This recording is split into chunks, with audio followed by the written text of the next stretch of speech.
Alberta, Canada, Alberta Oil, NDP / socialism. They got it all there these days, and I got to tell you, it ain't a pretty picture. You got the world thing going on, but then you got these commie guys that are leading the province that are saying, I don't want to be in the oil business anymore because it's messy. You know what? But we're going to make it work anyway. I mean, that's like saying I'm going to have an omelet and I ain't going to break an egg. That just ain't going to happen. You know, there's a $3 billion shortfall in the Calgary market alone. That's only one city in the whole province just from real estate sales over the month before. That's a lot of money because people are getting scared and prices are going down and jobs are disappearing. And the NDP, that's again is a Canadian code for a socialist, you comrade, you. What they're saying is that's okay, we'll create employment. Well, sure they will. They're going to create more government jobs, and that's all they're trying to do. Yeah, boy, oh boy, it's a little bit frightening. Here's a gunman who recently released a video threatening to kill 4 hostages, including 2 Canadians kidnapped in the Philippines,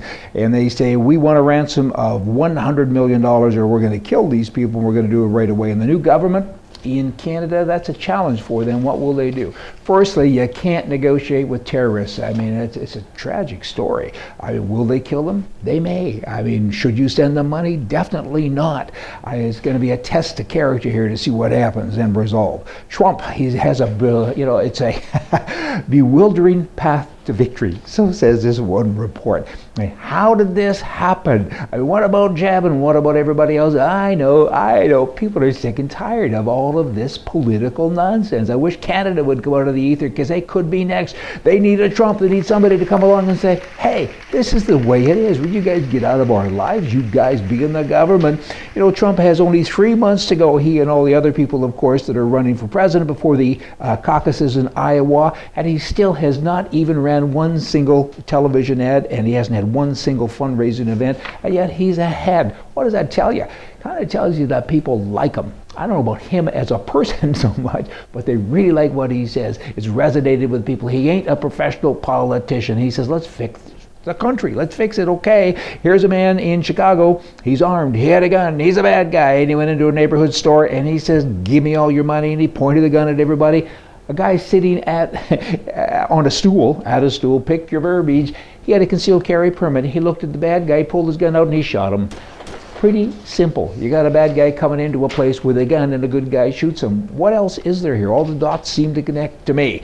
In Brazil, it has the highest murder rate on the planet. Can you imagine 40,000 gun-related deaths a year? Nobody can get a gun except bad guys. And now the government is finally coming out of the ether there. So many other countries sit up, pay attention, and listen and watch what Brazil is doing. They're saying, this ain't nice. Russia did this a couple of years ago. I mean, if they can do it, anybody can do it. This ain't nice. Back to that. Our citizens, they're getting murdered. They can't defend themselves. Let's change the law. Let's make it so they can defend themselves, because when you hear about a death by a gun, what you don't hear is that often it's a good guy who prevented his death by having a gun, which is kind of nice. Don't you know? Hey, y'all come back here tomorrow. We're going to have more for you from the right, because politically right is right and left is wrong.